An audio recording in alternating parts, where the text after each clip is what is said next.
or you can come to the podium.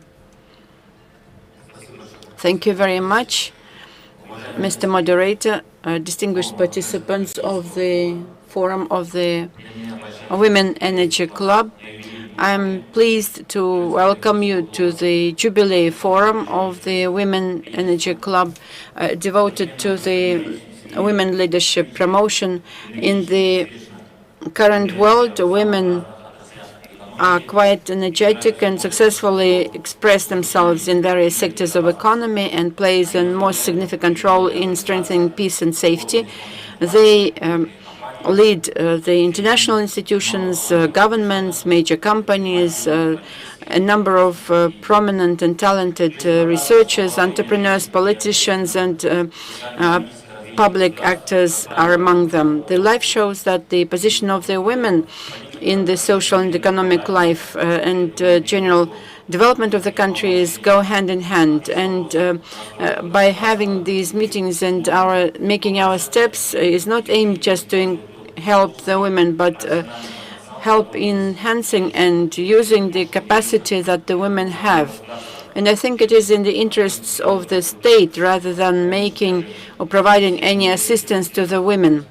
So the priorities are gradually changing, and in particular in relation to attitude to women as a great capacity for the economic development. At the moment, Ministry of Energy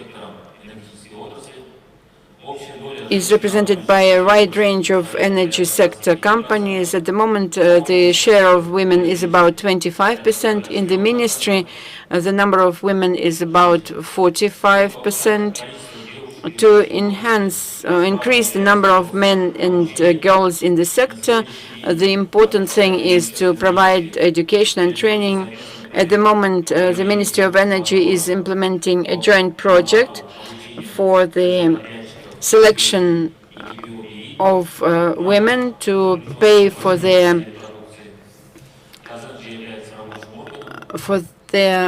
scholarships to be supported by NCOC, KPO, and the ministry. And the analysis shows that more and more girls express their interest to participate or to work in the technical specialties. For example, during last year, 62% of the students or graduates who got governmental grants are 62%. This means that the limitations on gender principle among typical female and male professions are disappearing, and stereotypes are getting erased, and the origin of the purely masculine or pure female professions were related with various aspects, including physical capabilities, working at damaging or dangerous facilities, and during the technological process improvement, and the professions are becoming less unsafe. During 30 years of independence of Kazakhstan, the legislation was significantly reformed, and during the last decade, the vast discussions of the generation difference is being carried out, and the new generation of girls in Kazakhstan are striving to achieve STEM education and professions. It is expected that because of digital era, more and more specialists with new skills will be required related to digitalization. The new approaches to education strive to attract more women and girls, and all these efforts are aimed not only at integration and reduction of inequality, but also on expansion of rights and opportunities of women with new ideas and forms of cooperation. And we are waiting for these youth to our sector. Expanded participation of women will give a potential source of competitive advantages for the energy sector in Kazakhstan. International surveys shows that the companies investing in leadership of women can get a number of advantages, including enhanced corporate value, better access to qualified staff, enhanced level of innovations, and a good team, and ensuring more innovative and information-based decision-making. Various companies in the sector take various efforts to involve and engage women. They issue various programs and cooperate with educational institutions. And the women in the sector organize various social projects and unite into the corporate female communities. And these initiatives are respected and supported. I would like to wish all the participants of the forum a successful and fruitful work, and specifically to the Women Energy Club. Thank you. Thanks, Mr. Magauov. Now I would like to give the floor to the next speaker, General Director of Kazenergy Association, Kenzhebek Ibrashev. Kenzhebek Ibrashev is the key organizer of this forum. He is a prominent oil specialist, not only in Kazakhstan, but at least in CIS countries. The person who is master in combining science and industries. His latest position is the rector of Kazakhstan British University. Mr. Ibrashev, the floor is yours. Distinguished colleagues, distinguished participants of the Women Energy Forum of Kazenergy, I would like to welcome all the speakers, the moderator, and all the colleagues who joined the forum by online. Traditionally, this forum is being organized under the Kazenergy Eurasian Forum, and this is our 5th forum, which has become a reputable event in our country and in our industry. Today we are organizing this forum with involvement of the public institutions, major domestic, international companies, higher educational institutions of Kazakhstan, international experts, and the specialists in the sector. The 2 days of the forum operation are aimed at discussing the international and domestic trends in the gender development activities, facilitating, enhancing the role of women in the society, expanding business and economic activities, and especially in this unprecedented period of pandemic that became a challenge in the gender issues inter alia.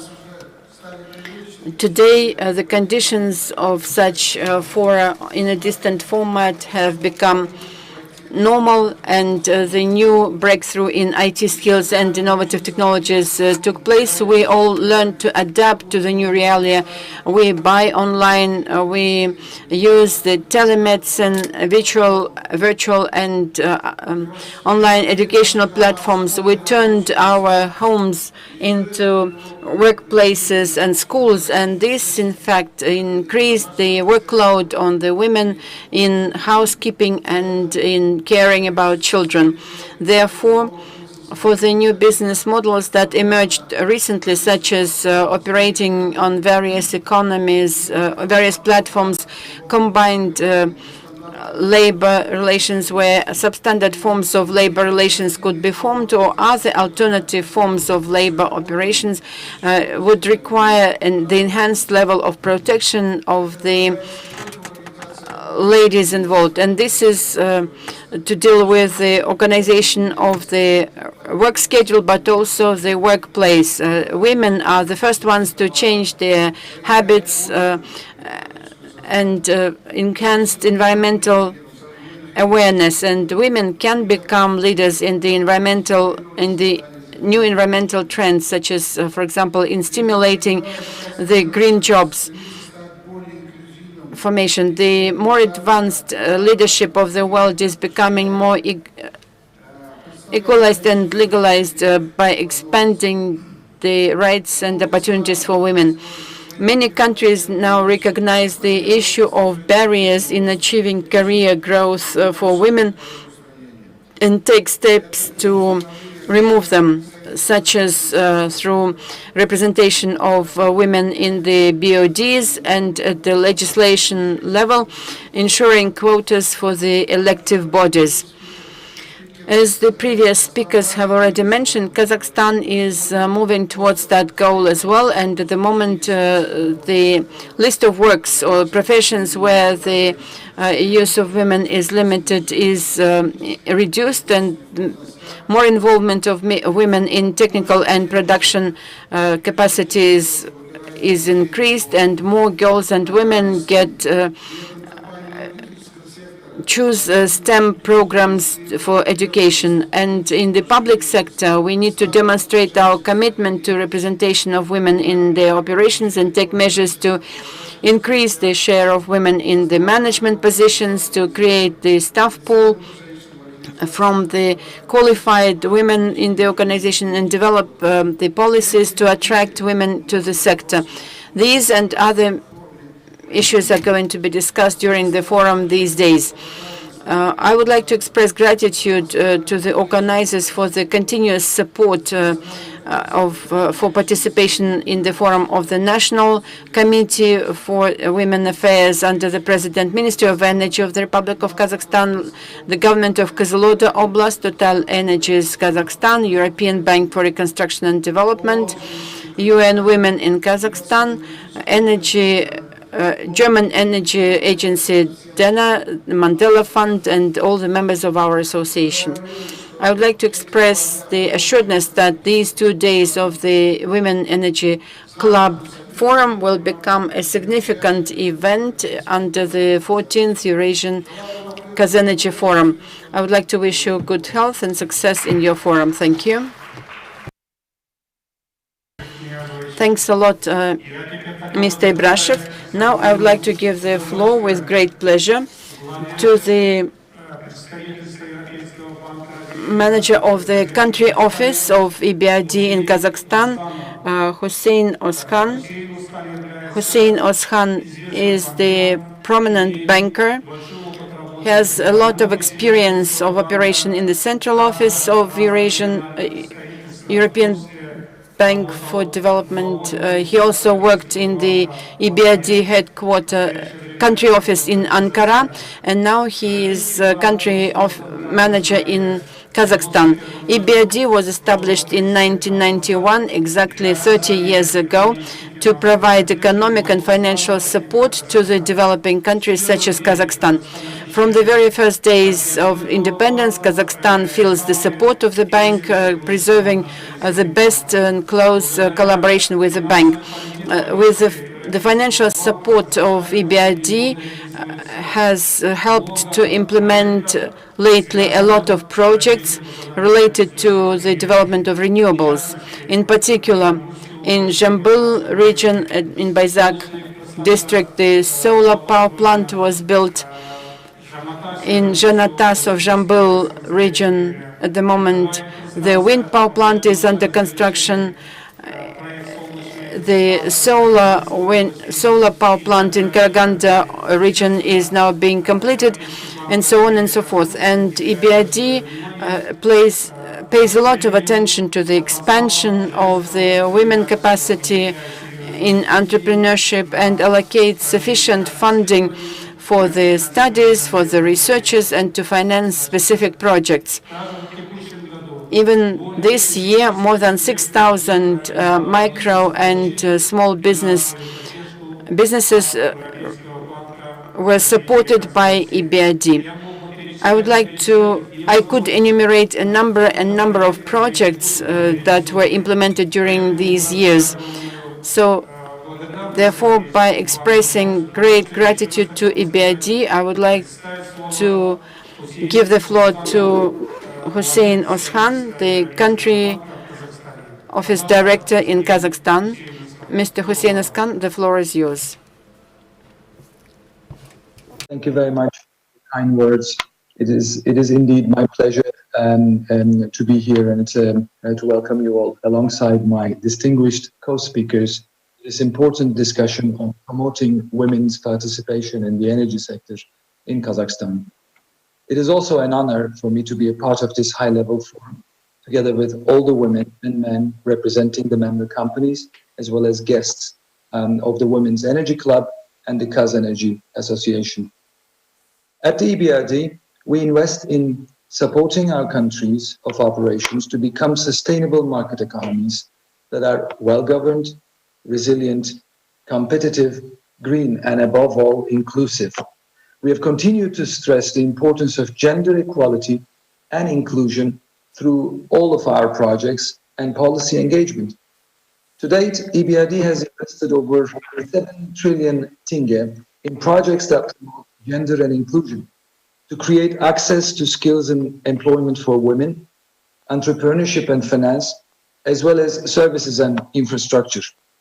In fact, the EBRD has considerably scaled up its inclusion and gender commitments. Since 2017, there was a 138% increase of gender and 51% increase of inclusive projects that we carry out. Our new strategic and capital framework, which is our medium-term plans, has further strengthened our commitment to transition to a green, low-carbon economy that ensures promoting equality of opportunity for women and underrepresented groups. Our commitment to gender and inclusion is further underlined by 2 new strategies that we look forward to launching later on this year. The updated strategy for promotion of gender equality and our new equality of opportunity strategies.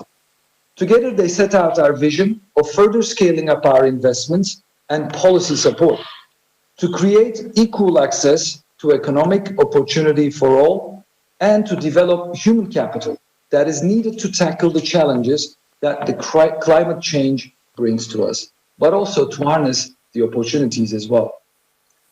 We will do this based on our strong private sector focus, of course, by leveraging our engagement with clients and policy partners to foster a gender-responsive investment culture across our green investments and beyond. In the energy sector specifically, women face barriers to accessing employment in the renewable energy sector. They are underrepresented in the power and energy sectors and are particularly absent from the higher paying jobs. They're also not visible in the energy value chain of SMEs. We therefore proud to share with you that the EBRD has invested over 800 billion tenge to date through 46 projects in the energy and natural resources sectors of Kazakhstan, and we have taken the opportunity to give attention to gender inclusion in many of them. For example, through our renewable energy framework in Kazakhstan, where we work with our private sector clients, relevant ministries, and education providers. In this context, we have identified women's economic opportunities and challenges in the renewable sector and develop a roadmap on open up opportunities that would open up opportunities for women to enter the sector and to pursue careers. Leveraged partnerships between the EBRD and the private sector clients, national ministries, and education providers to provide women with green skills and employment opportunities in the renewable energy sector. And we also supported policy engagement to promote women's employment in the growing renewable energy sector by supporting the government of Kazakhstan to reduce labor regulations that limit women's access to performing certain types of occupations. We engaged with key policy partners to raise awareness of the issue of gender inequality and supported the removal of gender restrictions in 75 occupations such as concrete worker or boiler makers. Today, we continue to work with the government to drop the gender restrictions on the remaining 212 jobs over the coming years, hopefully. To increase women access and employment to skills is also very important. We have supported Samruk Energy to strengthen their equal opportunities policies and practices and increase women's access to technical level employment opportunities. In addition, through our Women in Business program, in this country we have committed 33.7 billion tenge to support tens of thousands of women SMEs grow their businesses in all sectors across the country. We look forward to continue to provide support to our clients, such as MREK and Atirao Refinery, to close skills gaps and to increase economic opportunities for young people around access to skills and employment opportunities with a focus on women. The forum today is a very important opportunity for all of us to come together in order to support the development of Kazakhstan's strong human capital that is based on equal opportunities for all, so that we can together tackle the challenge of climate change and create opportunities in a world post-COVID-19 crisis. We are pleased to be a part of Kazenergy Association and work in partnership to promote gender equality and economic empowerment of women in Kazakhstan, including through this forum. Let me wish you all an engaging and inspirational event today, and thank you very much for your attention. Спасибо большое, господин. Thank you very much, Mr. Hossein Oshan. Now I would like to give the floor to our next speaker, Aizada Akaseva, who is a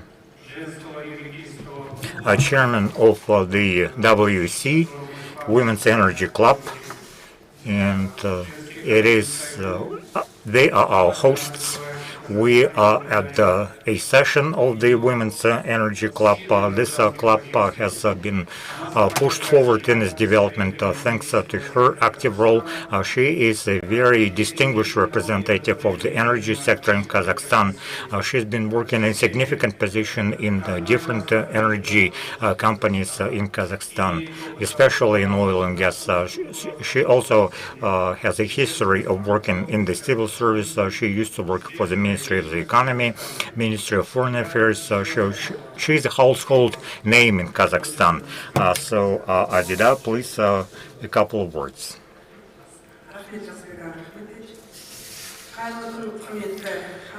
Good afternoon, ladies and gentlemen.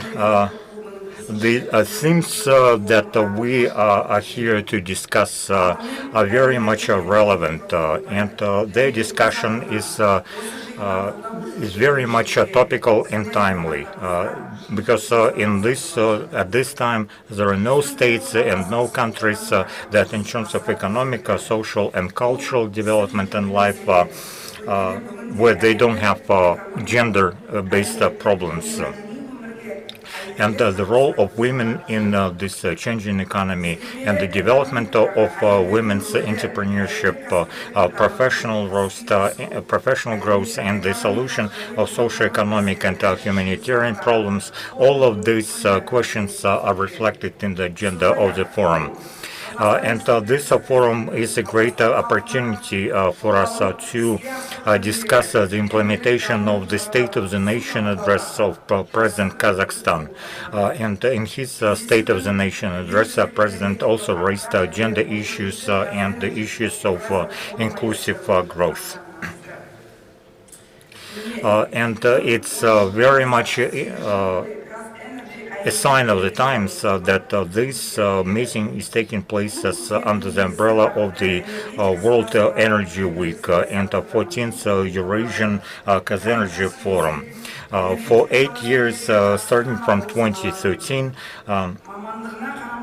we have had the Women's Energy Club under the aegis of Kazenergy Association, and the main directions of the activities of this club is development of gender policy, equitable gender policy for the energy sector. And in terms of historical perspective, the energy sector in Kazakhstan is has very much been a men's domain. And despite the profession notwithstanding, women are always women, and they bring to the working life also warmth, empathy, and creativity. And these sides of the female nature should be preserved and maintained. And in the energy sector, we have female professionals, women professionals who make their own contribution towards the development of the sector. But at the same time, we also have problems with access to employment and access to equal career advancement for women in our sector. Female leaders, women leaders are few and far between. And practice shows that for women it's much more difficult to climb the career ladder. And among managers, there are very few women, only a handful of women. In our country, public law and public policy supports women and protects their interests. We have equal rights, and that is enshrined in our constitution. But in reality, we also have stereotypes that put brakes on opportunities, equal opportunities for women. And it's thanks to the Women's Forum, we see that how many great examples of female leadership, of female career and professional advancements we have in Kazakhstan and in the energy sector in particular. We have fewer and fewer purely male professions, which by law are men's domains. And that is thanks to improvements in working conditions, technological process, and digitalization of production. And in Kazakhstan, the list of restrictions, professional restrictions for women has been reduced, and only a handful of occupations are still by law only reserved for men. And we also have issues that are relevant for inclusivity and gender equality in terms of environmentally clean energy. And the key element of sustainable economic and social development is progress in the so-called green economy, which creates green working places and which enables us to raise environmental safety and security for all. And at the same time, we also have to pay attention to the gender aspects of this green transition, or the greening of our economy, so that when green jobs are created, they are created from the get-go with gender equality in mind, and with equality and equity in mind for men and women alike. Thank you very much for your attention.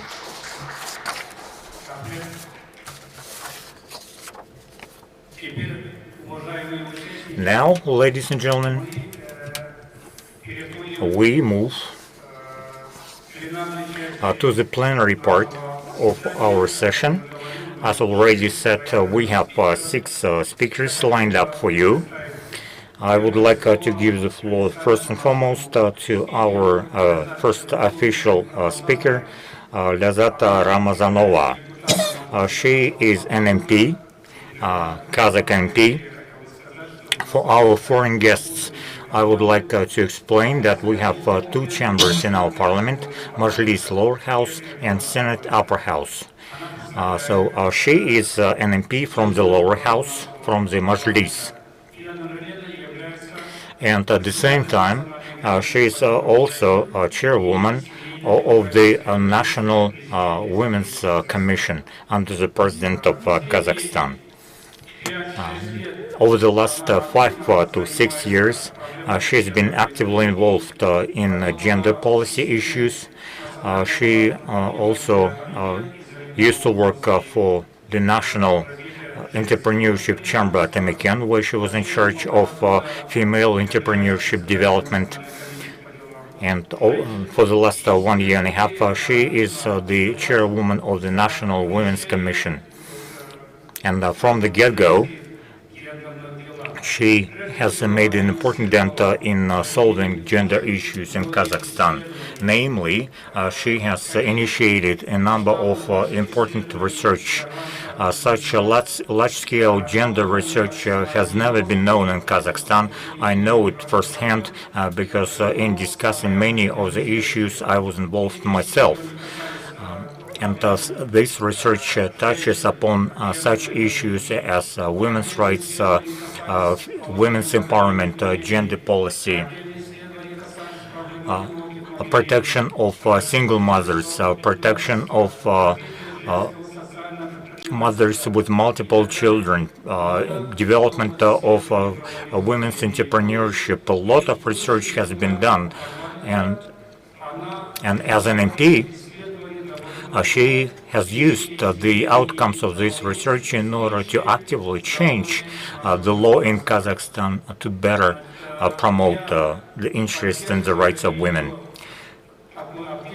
I am a fan, a full supporter of her position, of her activities, and I would like also for you to come on board to support her in the important work that she does. So hopefully we will hear from her some new and interesting initiatives that she would like to launch in the near future.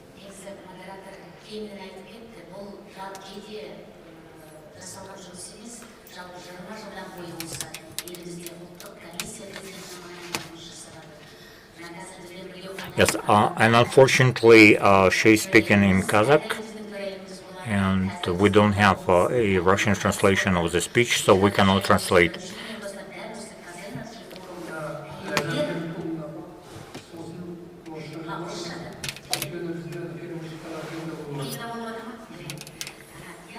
Это все-таки в первую очередь та работа, которая проделана за 20 лет Национальной комиссией по делам женщин и семейно-демографической политики при президенте.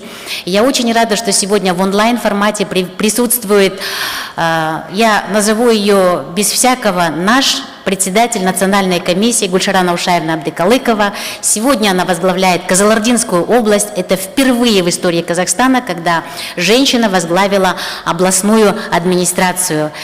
Именно, наверное, вот этот виток серьезных политических изменений, который у нас в стране произошел, это вот многолетняя работа целого коллектива женщин, женского сообщества Казахстана. Очень крупные 3 изменения у нас происходят, мы все этому свидетели. Первое, конечно же, это введение 30% квоты в политические списки. Впервые он стартовал, и прошедшие выборы, сначала партия Нур-Отан объявила праймерис 30%, пошла дальше, кинула, скажем так, серьезный вызов другим политическим партиям, закрепила 30% квоту только для женщин и сделала отдельную квоту для молодежи. То есть это действительно такой прорывной шаг. Именно благодаря, наверное, вот этой политике был сформирован уже определенный класс, политический фундамент женского политического резерва. Сегодня мы говорим уже о задачах, которые поставлены главой государства на будущее. Это закрепить эту 30% квоту не только в политических списках, а уже в реальных квотах, мандатах. Я думаю, соответствующие изменения в законодательство еще впереди. Третье начинание, которое, я надеюсь, все-таки с энергетическим сектором Казахстана, а именно с женской половиной, можно будет продвинуть, это внедрение 30% обязательной квоты на уровень принятия решений в корпоративном секторе, в квазигосударственном секторе. Когда мы говорим срез, экономический срез Казахстана, мы понимаем, что квазигосударственный сектор Казахстана занимает на сегодня, к сожалению или к счастью, 70% экономики. Я надеюсь, что именно площадка энергетического клуба Kazenergy займет в этом лидирующие позиции. Aizada Akaseva сказала, что мы намерены доказывать лидерство в энергетике. Сегодня, благодаря, наверное, площадке женского энергетического клуба, вы уже доказали, что с вами надо считаться. Сегодня перед энергетическим клубом стоит новый вызов. Вы должны расширить свои ряды. Более того, стать именно той категорией женщин или отрасли, которая даст квалифицированные кадры в самую энергоемкую отрасль страны. Это основная отрасль, которая сегодня у нас пополняет национальный фонд. И мы понимаем, что именно перед нами, женщинами, стоят серьезные вызовы – это женщина в экологии, женщина в энергоэффективности. Почему я на этом хочу сегодня ваше такое сфокусировать внимание? Вы достаточно продвинутая аудитория и прекрасно понимаете важность исследований в этом секторе. Я поделюсь последними исследованиями, которые провели вот буквально на территории, в смысле в Казахстане. И в рамках него, как ни удивительно, задали вопрос отдельным категориям женщин. We carried out a survey in Kazakhstan, and various categories of women were asked how you implement the basic principles of sustainable development goals related to the environment. And again, unfortunately, most women are prepared to introduce the environmental standards and follow the environmental trends, but rather in the family, and the lower percentage shows the willingness or even intention to implement it in their workspaces. Now let's make several steps back and check who were respondents. The respondents were mostly women, who most likely are not the representatives of the decision-taking level of the establishment. It is the level of establishment when the women come to. They get into certain changes towards energy efficiency, towards environment-friendly operations and efficient use. That's why I very much hope that the platform that is already in existence with very exciting studies that Kazenergy carries out in relation to the gender development could become a powerful ground for the preparation of the staff pool for the energy sector. Thanks a lot. We heard you and we share your optimism, and we would sincerely hope that women present in this room would very soon be appointed to the best and highest political positions in this country. Thanks a lot, Lazzat. Now I would like to give the floor for the next speech to our next speaker, Ms. Abdykalikova Gulshara. As Lazzat mentioned, she is the first governor in the region among women in the history of independent Kazakhstan, and I believe that she's not the last. She has probably opened the big road to many women in Kazakhstan, to her sisters. She is a prominent politician, well known in the post-Soviet environment. All her life, she started her working life as a specialist in Kyzylorda region, as the specialist in the Department for the Social Security. And she worked for about 20 years in this sector when she started working in the province and ended up being the Minister of Labor and Social Security. During some years, she worked as an advisor to our president. She worked as a Secretary of State, Deputy Prime Minister of the Republic of Kazakhstan, and she was there in charge of the social issues. She also chaired the National Women's Committee and Family and Demography Policy. So all her life and her work was related to addressing the gender policy. Working in the province, she now serves as an example to the regions of the country as to how to activate the female entrepreneurship, how to improve the life of the multi-children mothers, and how to improve the welfare of women in Kazakhstan. And I'm sure she has something to share with us, and I'm pleased to provide the floor to Ms. Gulshara Abdykalikova. Gulshara, the floor is yours. Good day, distinguished participants of the forum, distinguished moderator. First of all, I would like to thank you for the invitation to speak during this forum.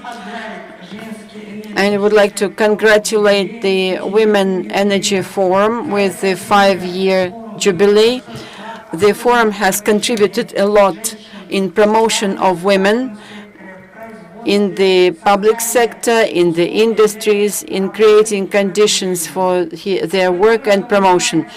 You know that this year we are celebrating a big date, 30 years of independence of our country. The first president, Yelbasi, of our country stated that women in Kazakhstan contributed a lot in the development of the independent Kazakhstan.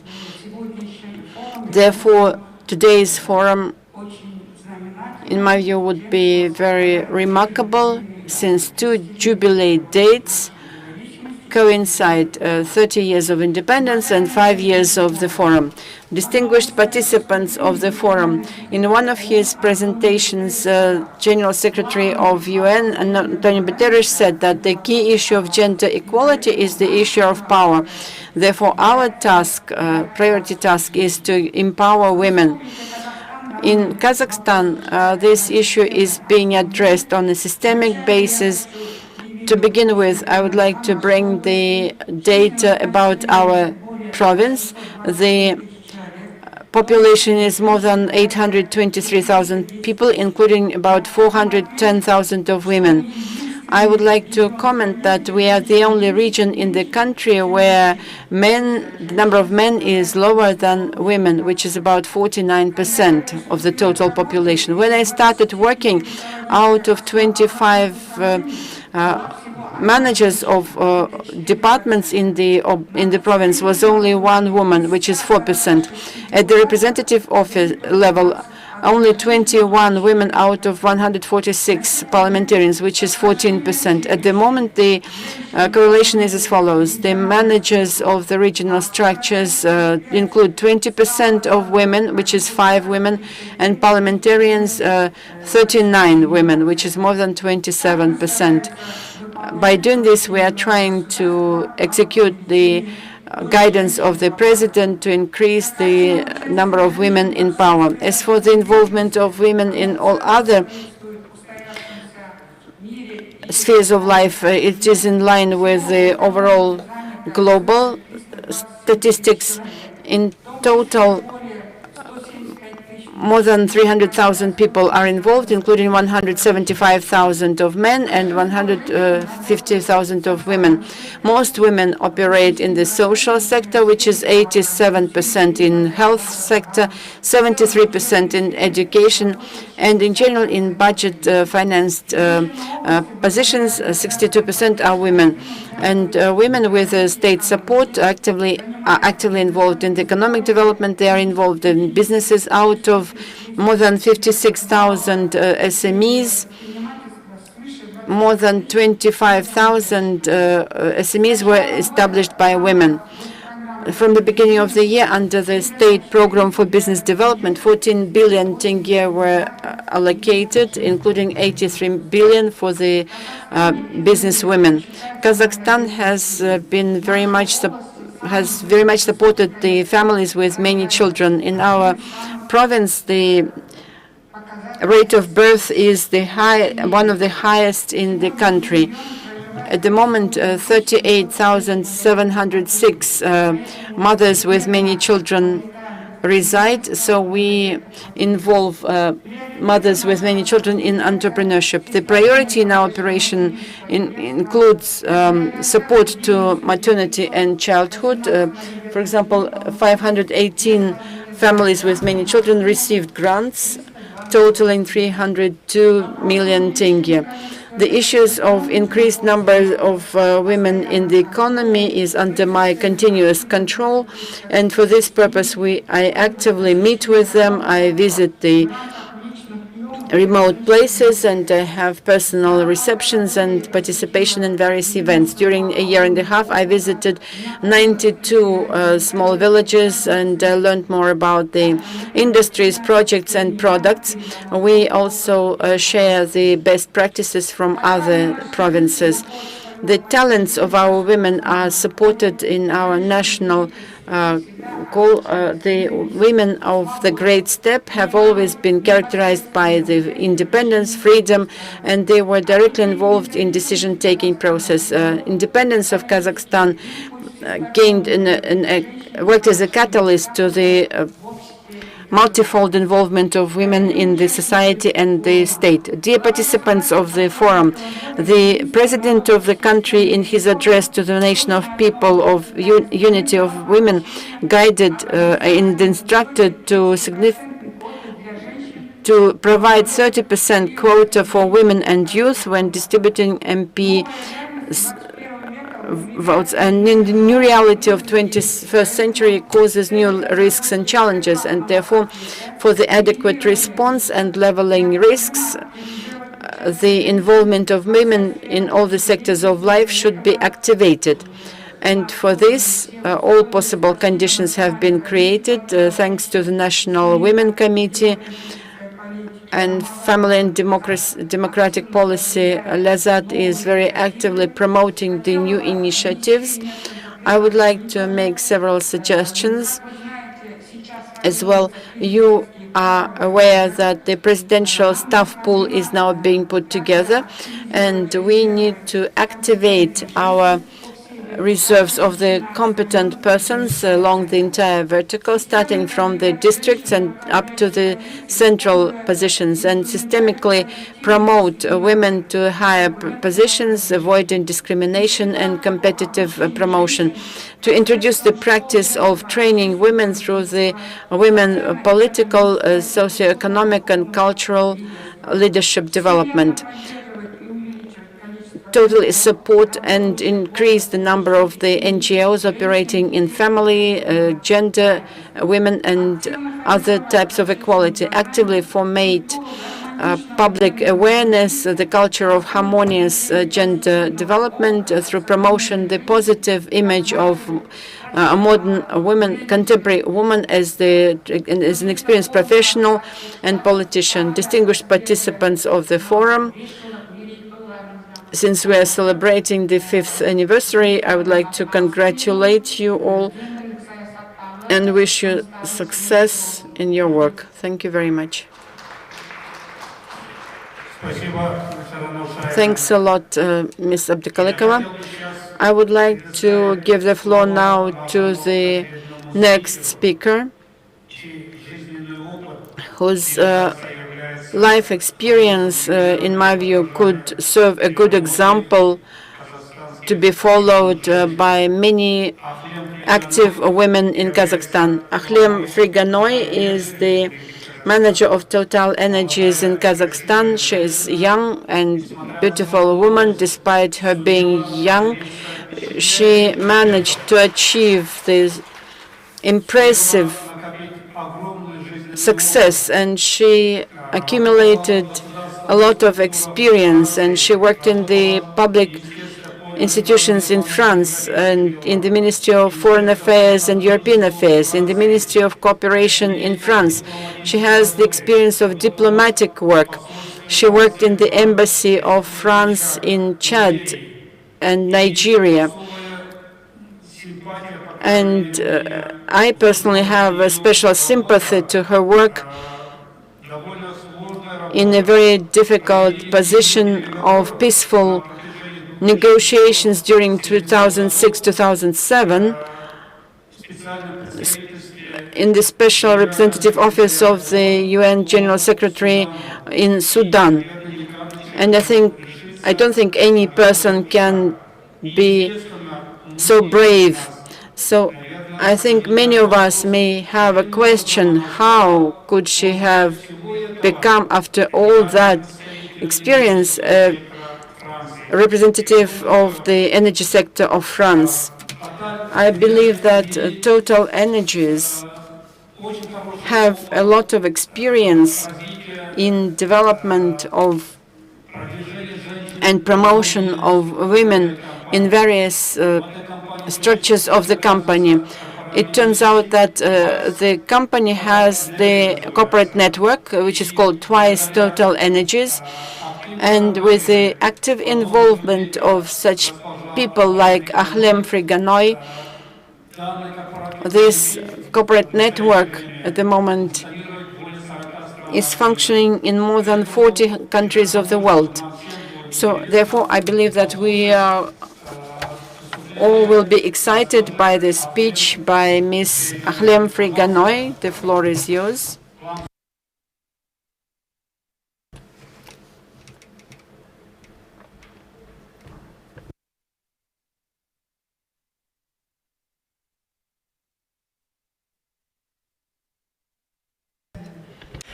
First of all, I want to thank you for your very kind words. I'm very humbled. Thank you very much.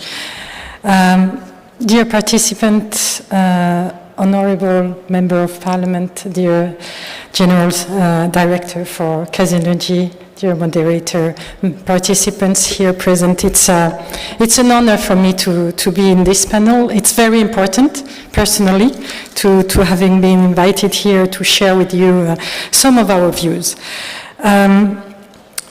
I want to thank the General Director of Kazenergy because you said something very important at the beginning.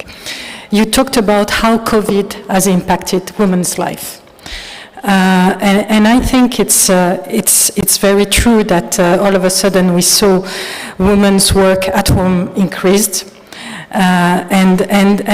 If you allow me to say, and I think the Honourable Member of Parliament would agree with me, not only the work at home for women has increased, but unfortunately the level of gender-based violence at home has also increased during this COVID pandemic. Not only, I mean, I'm not talking specifically of Kazakhstan, it's everywhere in the world, and I can tell you that in France it was, the increase was quite significant. And I just wanted to add that because I think, first of all, that it's totally unacceptable, and I want to condemn that with the most strong voice. But also that when we are talking about gender diversity and gender equality, it's an overall environment that women need to be able to grow in their career and to feel confident as well. And that is very, very important. Having been in Kazakhstan for a bit more than 2 years, I also want to recognize the fact that interacting with different ministries, different ministers, officials, I honestly never found myself in a situation where I felt that I was looked down just because I was a woman. And I think it's very important because it's not that often that you get that. So I want to recognize that from the Kazakhstan side.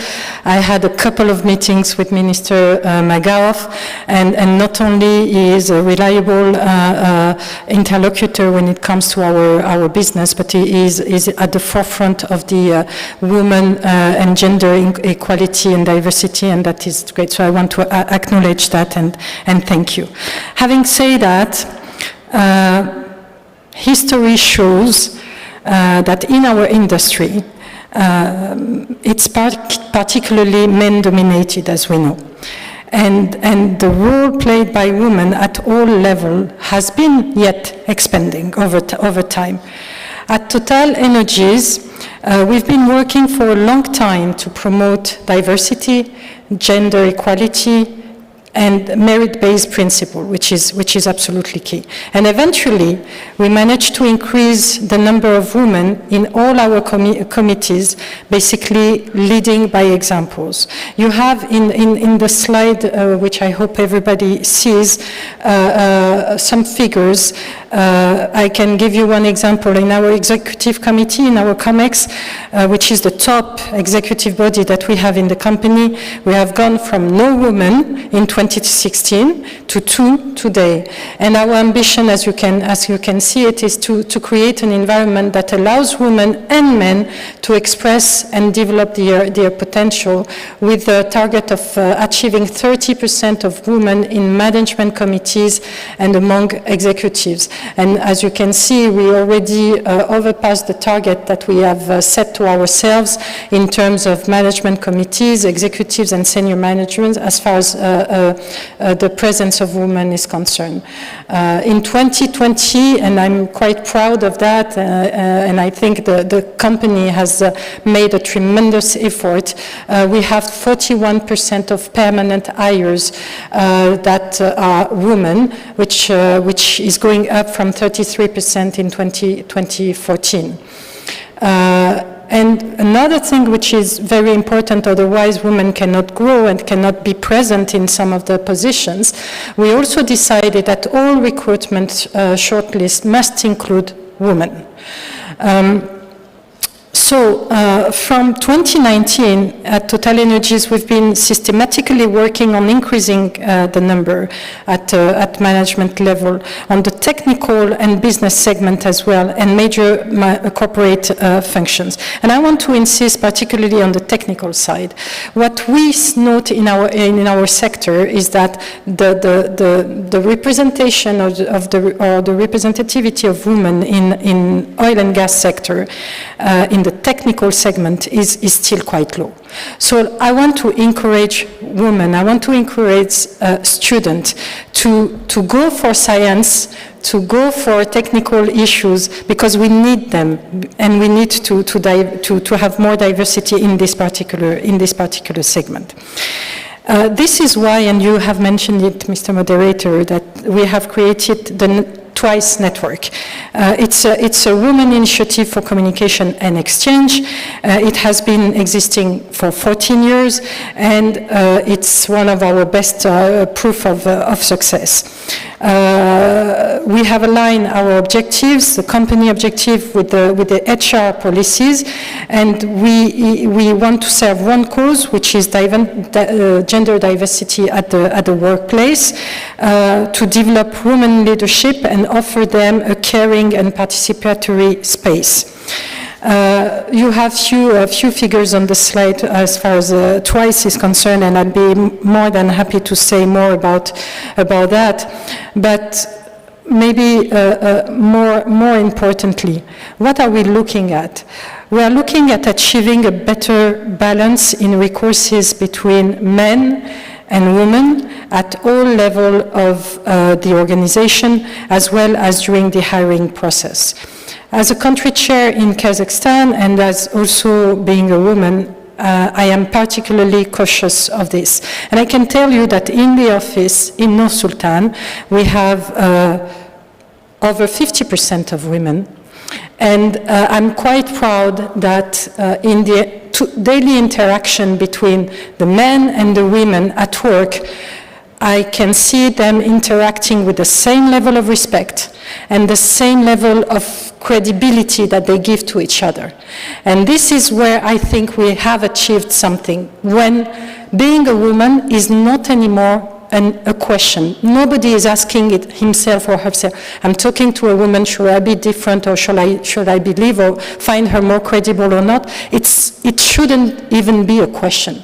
And this, when we will reach that point, then we will have succeeded. The civil society is expecting many changes from us, both in terms of the type of energies that we produce, and we've talked about the energy transition this morning, but also in the way how we produce and sell it.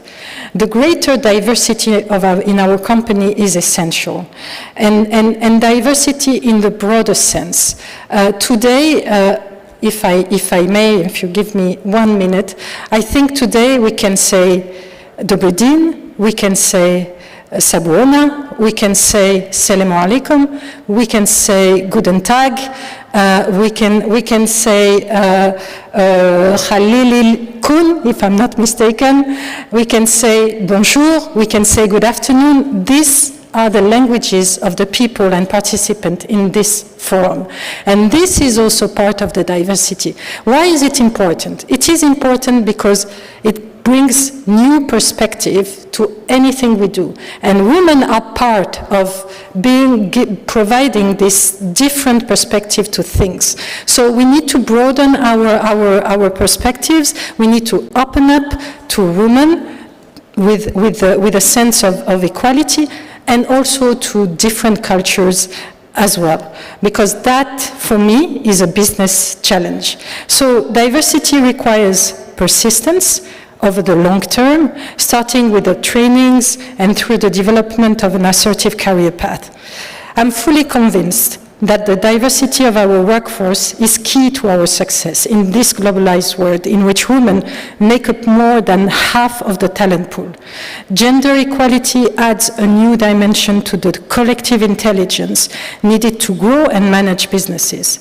Different perspectives, different attitudes to a range of challenges. These are critical for identifying new avenues for growth and success.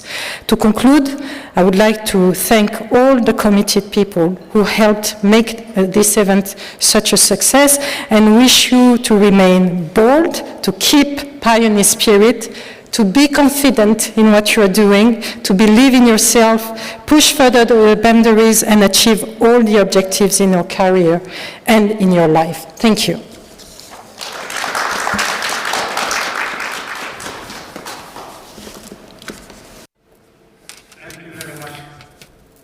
Friga-Noy. Мы послушали We have heard a number of interesting presentations. The experience of TotalEnergies probably gives us all grounds to think hard about how to improve gender equality. And the concrete actions that TotalEnergies has made in promoting women in leadership positions should serve as an example for all to copy. Madame Friga-Noy, I represent KMG, KazMunayGas. I'm an advisor to the CEO of KMG. So I also have experience in political positions. I didn't introduce myself as Zhaksybek Kulekeyev, that's my name. I skipped my own introduction in order to save our valuable time.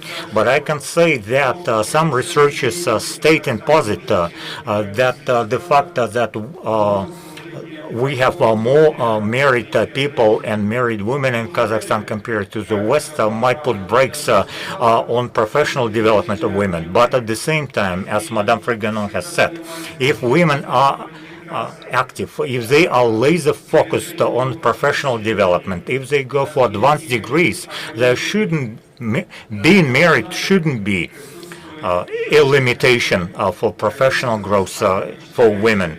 We have plenty of examples of married women, women with many children who are very successful professionally. Aizada, for example, she is a mother of 4 children, but she has a PhD in technical sciences, and she's worked in significant positions for KMG, and we also have Aizada, another representative. She's head of the Atyrau Oil and Gas Institute. She also has a PhD. She is the mother also of many children. That's why I fully concur with Madame Friga-Noy, in as much as women have to be much bolder. And they have to spend time on personal and professional development.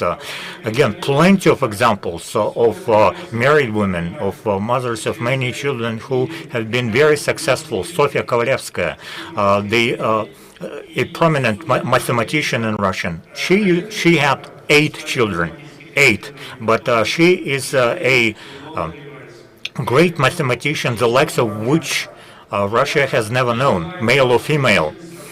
That's why I would like to throw this challenge to all the women in Kazakhstan, show character, show perseverance, and then the sky will be the limit for your opportunities for growth.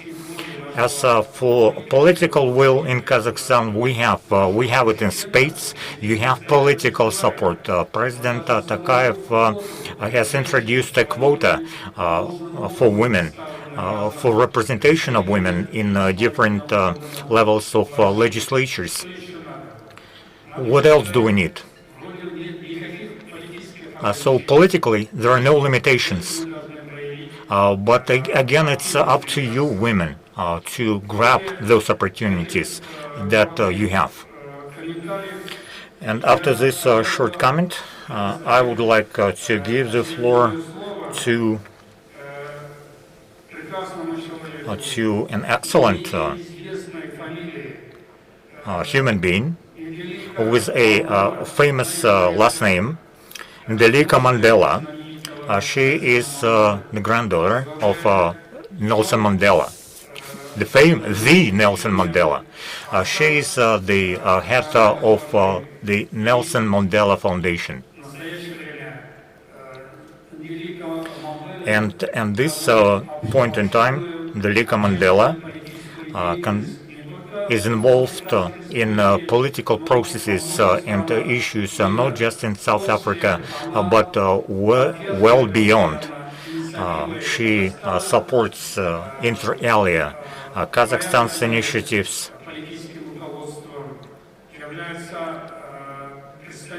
She is the representative of the International G Global platform, which was set up several years ago at the Astana Economic Forum by President Nazarbayev. And she is also a supporter of some other initiatives that Kazakhstan has launched. I think it will be very interesting for us to hear Ndileka Mandela out. Ndileka, please, you have the floor. Thank you so much to the moderator.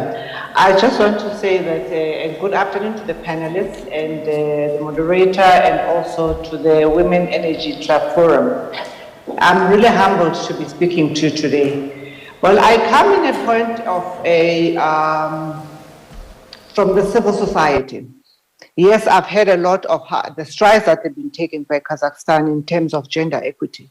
However, in South Africa, we are far behind in terms of gender equity in the energy sector. Just recently, I mean, as early as March this year, we had our first woman who is heading the biggest energy, coal mine in South Africa, who has been promoted, but she's still, CEO designate. This is a woman that has started with this company back in 2003. And look how long it took for her to climb up the ladder and to become a CEO designate. It took her 18 years. And yes, the policies are there to include for inclusivity of women. However, if policies do not have clear targets and turnaround times of, when they can be achieved and what can be done if those companies don't achieve those targets, those policies are not worth the paper they are written on. South Africa and Africa in general is largely a third world. And yes, I hear that, women need to grab the opportunities that are presented to them. However, in Africa and in South Africa, the story is quite different because largely, STEM education is still far behind, mainly because of infrastructure requirements. We are lacking a lot in terms of science teachers, technology, math teachers. However, I believe that if our governments can be able to leverage off the fourth industrial revolution in terms of science and technology, because there are private schools, private education with excellent teachers in these sectors that can be teaching real time in rural schools, STEM education. But because of a lack of resources, girl learners don't actually even get there. The challenges of women in Africa and in South Africa is multi-layered. Yes, there is that we can equip the schools with state-of-the-art science laboratories, computer labs, best teachers. However, there are challenges of girl learners not even participating during school when they're menstruating because there's a lack of sanitary wear. On average, in South Africa, in the SADC region, up to 3 million girls don't attend school when they menstruate, 5 days a month. Now, this one child from grade 8 to matric, when they enter grade 8 up until they finish school, they have lost, by the time they sit for the final year at high school, they have lost almost a year of schooling. So there's a great, the barriers of entry in terms of in the energy sector become multi-layered because even at high school, they cannot participate in maths and science and technology, things that will give them a leverage to be able to enter the energy sector. Coupled with that, there's also a biases in terms of, we've had stats of that even globally, there's less women that accede to positions of power and decision-making positions. TotalEnergies have done extremely well. I've seen their stats. They've done it extremely well. And because they put action that has been taken in real terms, the action that they've taken to make sure that this happens, people are shortlisted. They make sure in every shortlist there's a woman. So in every time there's an opportunity that opens, they make sure that there's a woman that is being employed into certain positions. So until such time that Africa changes the way it does things, specifically in the energy sector, there's also no role modeling. In terms of also career guidance, we need more of career guidance with grade between grade 11 and 12, which is just the last 2 years of high school, in terms of career opportunities in the energy sector. Because right now, children, in South Africa, they are much more, they are closeted in terms of, because they haven't traveled, they can't, there's no technology, they can't even Google a lot of things when they're given homework because there's a lack of computers, there's lack of connectivity, there's a lack of infrastructure. So they are way behind.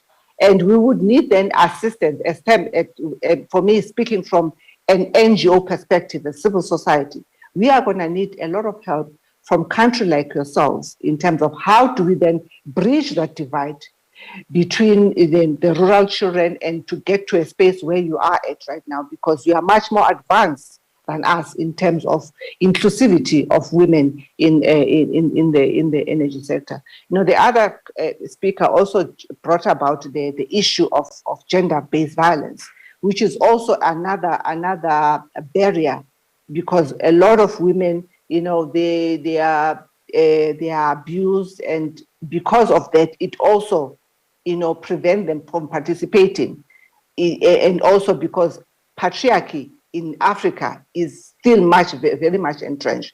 So we have a lot of steps to take to get to where you are. However, we are going to need a lot of assistance, and I certainly hope that in the next coming days, we can, the forum can be able to come up with concrete steps to follow that we can emulate, Kazakh energy in terms of, emancipating women, especially girl learners. Because right now, as I mentioned earlier on, this one lady that I mentioned that has just gotten to the CEO position in the company, there's very few of them. I can count them in one hand, women that have acceded to positions of power in the energy sector. So we have a long way to go. And I'm quite happy that also in the renewable energy, there's much more space for our girls to participate. However, that requires a lot of action and a lot of groundwork that needs to be done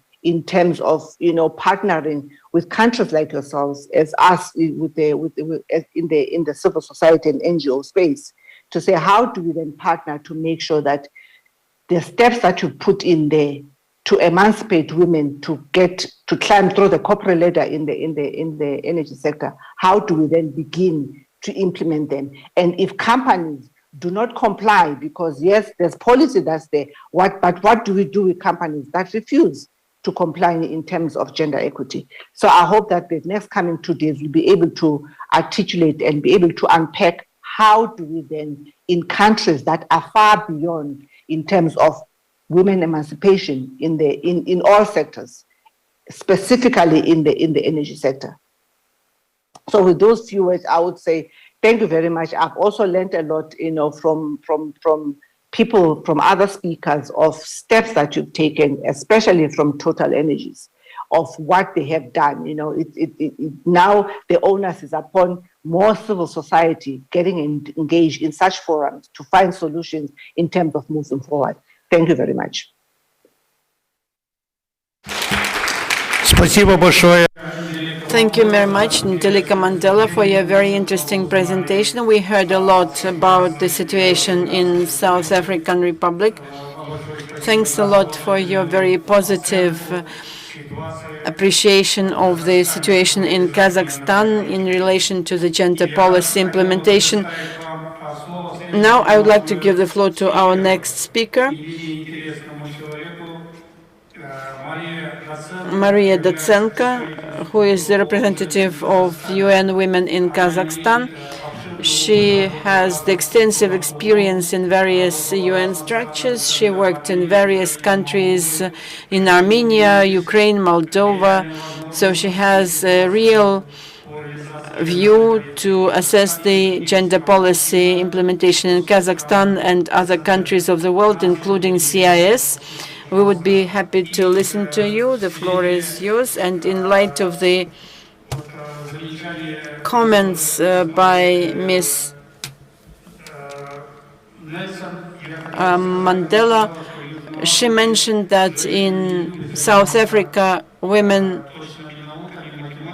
don't quite like to deal with the sciences, with mathematics, and Maria Datsenka is probably a good example of the anti-stereotype. She is a PhD in mathematics, and she has various other backgrounds, such as journalism, MBA in energy sector. How do you manage to combine all that? Could you explain, please? You have very highly appreciated what I can do, but it's probably not worth it. Good day, distinguished participants of this conference. Thank you very much for the invitation of UN Women, who I'm honored to represent here in Kazakhstan. A lot was said by all the previous speakers, and I fully sign for all that has been said. And I would like to also mention that we work here in Kazakhstan to support the government and also the National Women and Demography Committee under the President of Kazakhstan, and we are working very closely with you, Lazzat, who is the chairperson of the Commission, and with other members of the Commission. We would like to expand our collaboration with the private businesses. In this regards, therefore, this invitation is very important for us. So after this meeting, I would like to have a separate meeting with the sector so that we could see what we could do more to promote women and girls for ensuring the gender equality and to ensure their education in STEM sciences.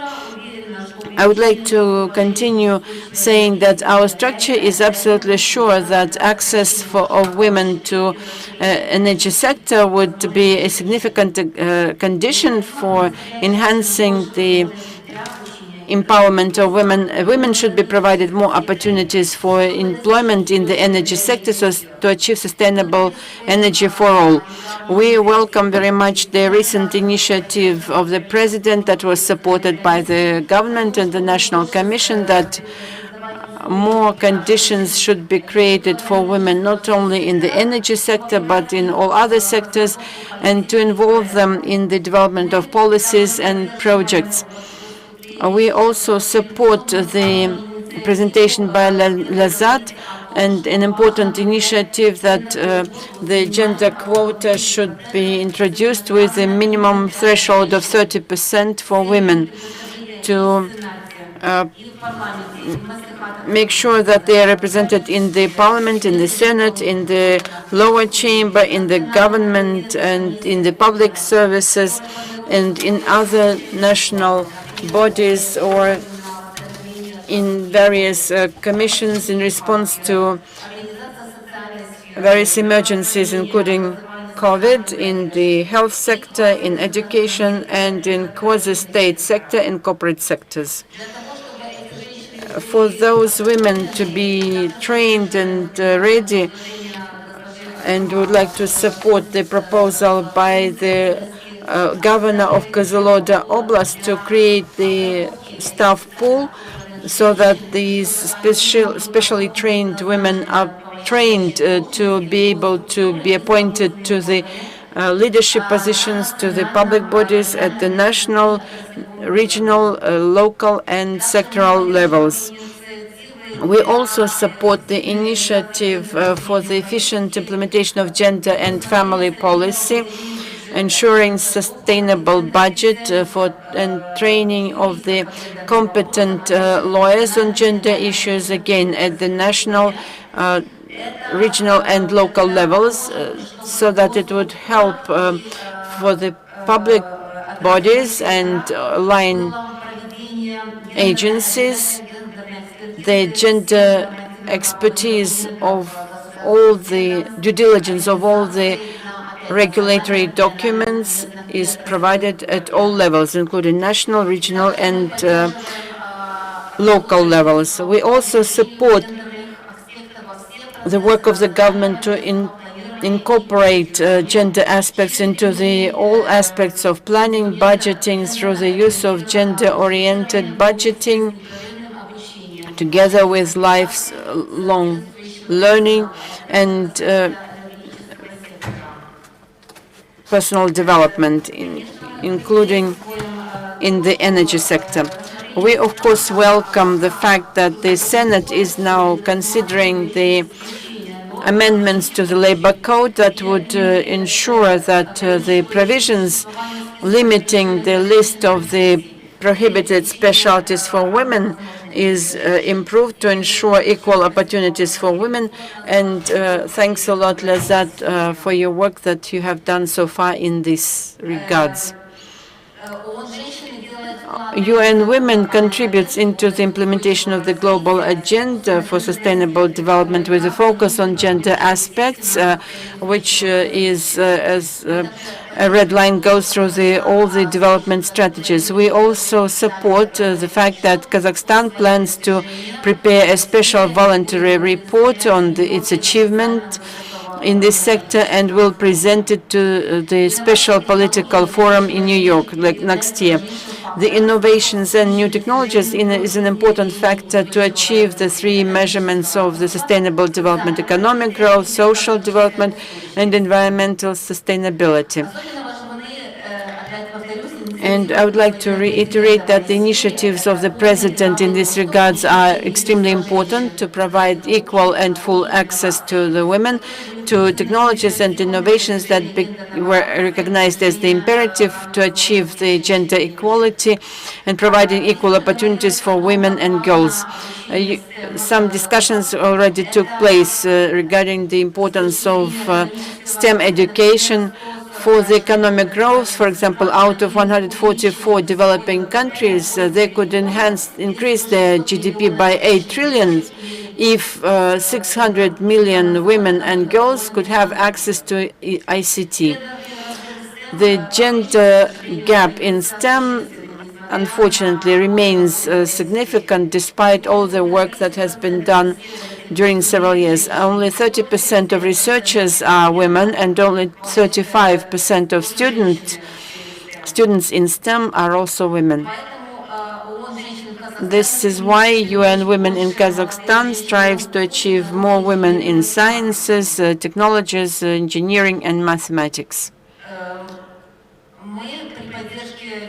with the support of Ministry of Exterior, we are working on that to reduce the gender inequality in STEM.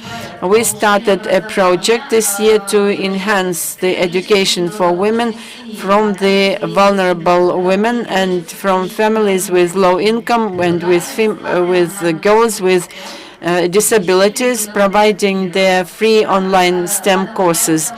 Under this project, we operate in 2 regions, Kyzylorda and East Kazakhstan provinces, and Miss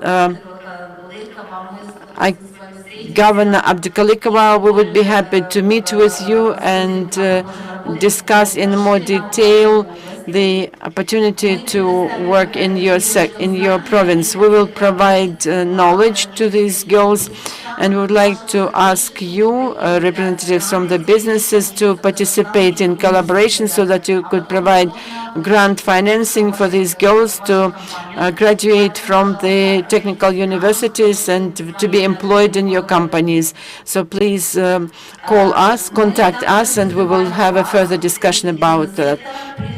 We are also calling the business sector to provide better opportunities for the better access for women to the services, for their growth through their adoption of the principle of empowerment of women. These principles were adopted in 2010 at the global level and are the biggest initiative in relation to the social responsibility of businesses, calling for better openness and inclusiveness in the corporate governance and use of the tools and practices in promotion of gender equality, avoidance of discrimination and marginalization of women. These principles help companies adopting their measures that they already apply or to develop the new ones to empower women. At the moment, the global leaders and businesses collaborating closely with the governments and civil societies strive to apply those principles to ensure specific gender dividends. For example, in line with the statistics in promotion of gender equality and non-discrimination will enhance the productivity of business in average by 25 to 40%, increase the marginality by 22% and loyalty of clients by 39%. At the moment, this global initiative was supported by 37 companies in Kazakhstan, which is the biggest in Central Asia. Totally, it's 5,510 companies, and I was very pleased that the representative from Total provided a great example of how useful it was for your company, because already in 2010 Total signed to those principles. And we are calling you to consider signing for these principles, and we are prepared to provide a presentation to you and express in more detail what it means. It doesn't require any legal or financial contributions or investments if you sign for it. And for that, we are prepared to work not only with the civil sector, with the educational companies and consultancy companies. That's all from my side. I would like to thank you all for your attention and wish you successful discussions and fruitful discussions and success to your forum. Thank you very much. I hope that we will have further meetings and promote gender equality together. Thank you. Thank you very much for your great presentation. You, in fact, stated a big figure of reserves that if we involve women in active economics, up to 8 trillions of global GDP could be increased. If we take that global GDP is about 93 trillion, it's about 9%, and this is a great reserve, and I'm sure that Kazakhstan has this reserve as well. Let us all together use this hidden capacity and potential. Our last speaker, Carolyn Krolic, represents the German Energy Agency. She was involved in addressing various issues that people of various countries come across, and especially in the energy sector, in her career growth. And she has the experience of studying East European and Asian countries. I think her presentation would be very exciting. Carolyn, the floor is yours. Very honored to be here on this panel, and thank you for my brief introduction. I'm working for the German Energy Agency, and I just wanted to share with you that I'm very lucky that we are very equal when it comes to terms of gender equality. More than 50% of our employees are female, and we even have a female managing director. So, yes, I try to share my presentation with you now.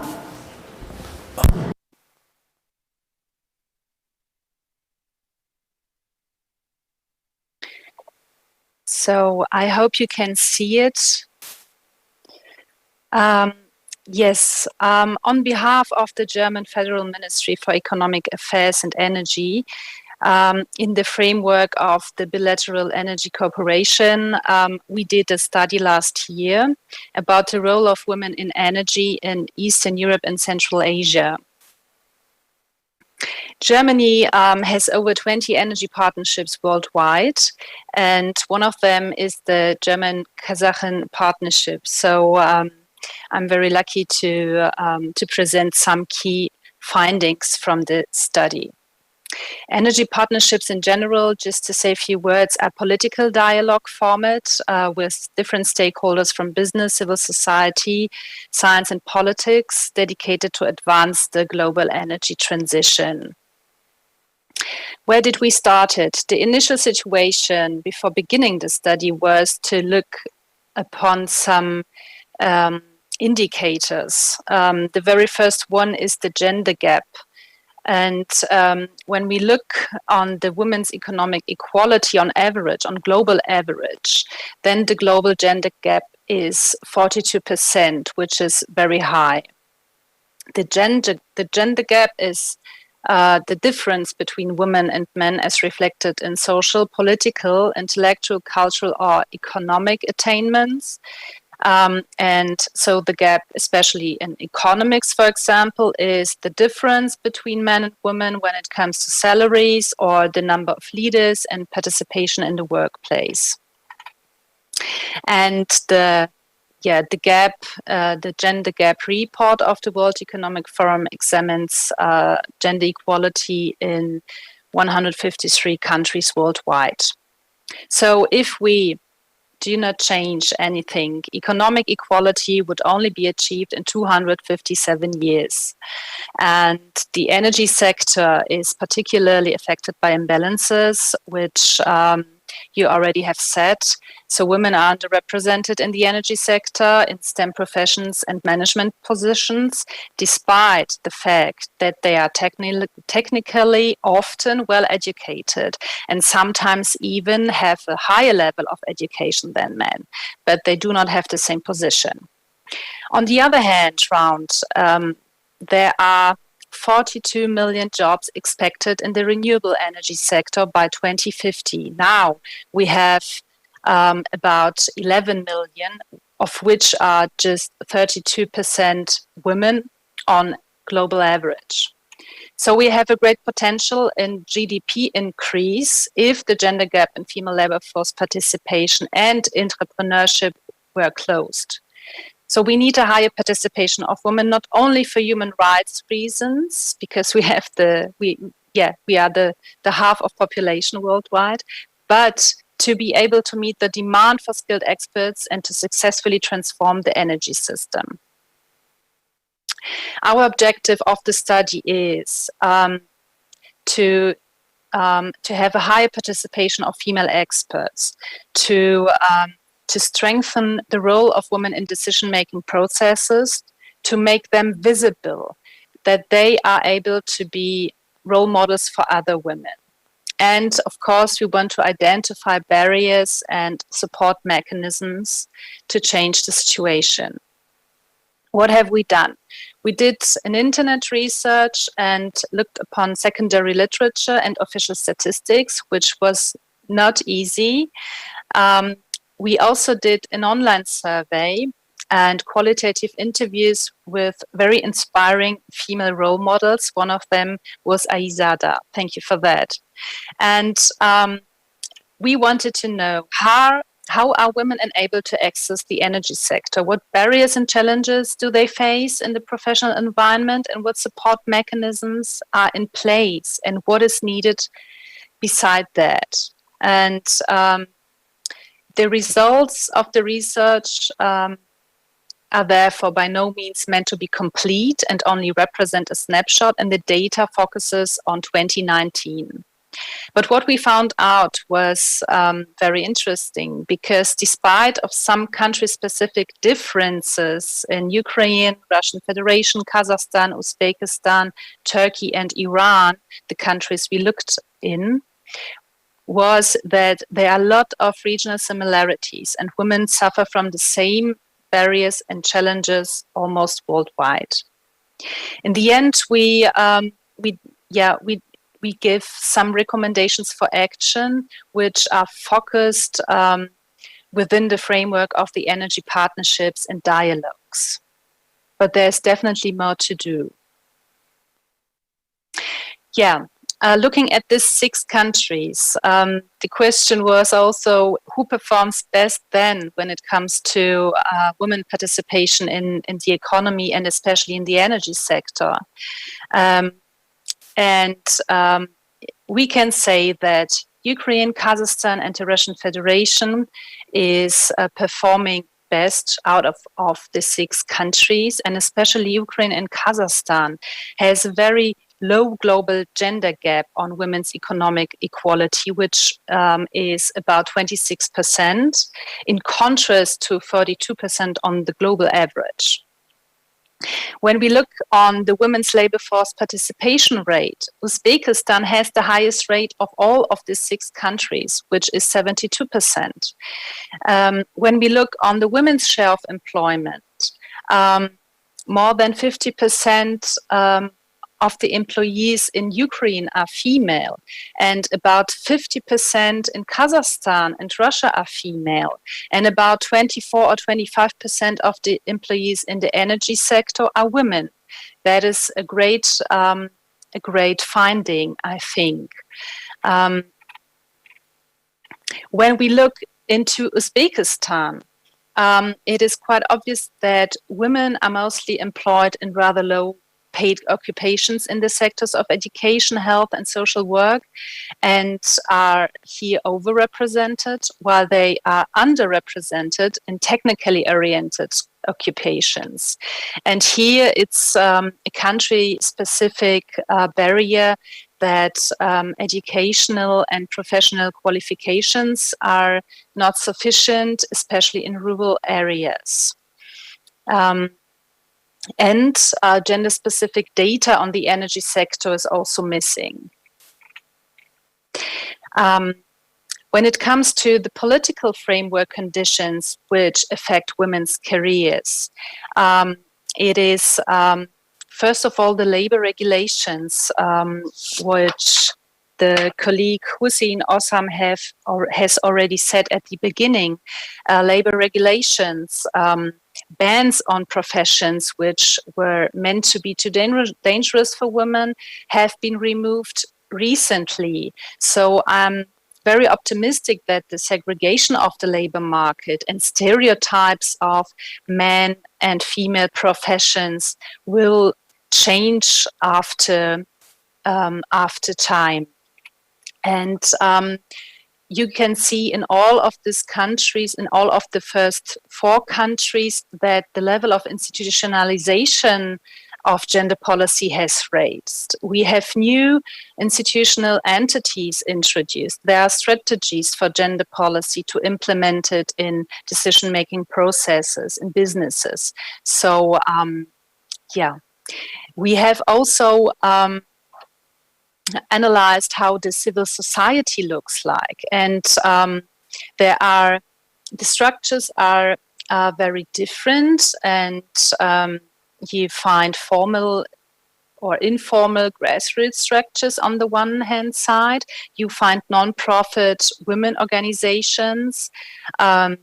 You find internal company networks which are supported by industry or the state. And you find, of course, international networks, especially focused on the energy sector, which came up in the last years. So this is a very new development and a very relevant support mechanism, I think, which gives women the opportunity to exchange and to build a network for professional development. I would like to share some findings of our online survey we did last year. We asked more than 100 female experts from the energy sector from the 6 countries. You can see how many have been participating in the survey, from which country. And we asked, for instance, what is your age? And we can see that almost half of them are middle-aged, in between 30 and 40 years. We also asked if they have children, and it is also 50. Excuse me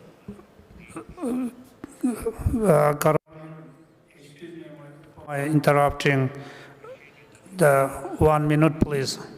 Okay, so I just skip a few of the slides, and I just come to my 2 last slides, which is very relevant when we looked upon the barriers. And all of our participants answered that gender bias, prejudices, discrimination is one of the most barrier which affect their career development. But we also see that it is the working culture and the corporate structures which were mostly made by men in the past. And when we asked what policies and solutions they see to improve gender diversity in the sector, we also see not only to change the corporate culture, but also we see that there are needed more female role models, and that there are needed networks that support women careers. So that is why we, in the framework of the Energy Partnership and Dialogues, are trying to implement gender equality by supporting female networks and by promoting exchange of experience and involve more female experts in dialogue processes, and stop with all male panels, and grow the visibility of female role models by promoting bilateral, regional and multilateral networking. Thank you. Спасибо, Carolyn. Thank you very much, Carolyn. Danke schön, Carolyn, for your excellent presentation. We believe that definitely we will need to peruse this presentation in its fullness, which we will do in the fullness of time. Unfortunately, we don't have any time for questions and answers. That's why I will need to close today's session, this session right now. Number one, please invite less men, because our male speakers have taken an inordinate amount of time, and that left precious little time for women to speak. Number one. Number two, I would like to thank our speakers for their excellent presentations, thought-provoking, enthusiastic. You showed great enthusiasm, and you showed great initiative. And I would like to wish all of us greater and greater successes in the future. Thank you.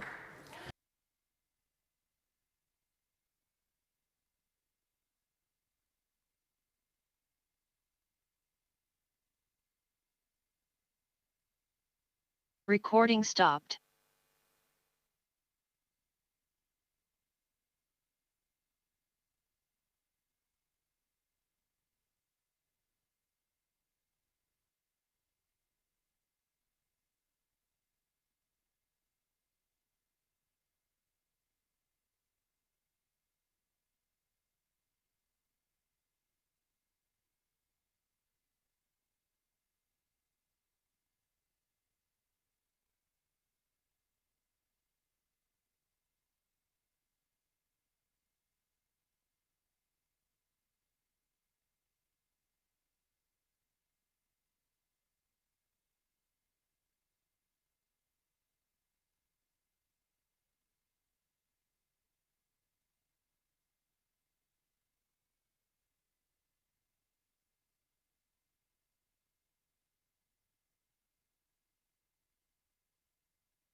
play an intro video, and when you see yourself on the London feed camera, there is your cue, and you can start talk.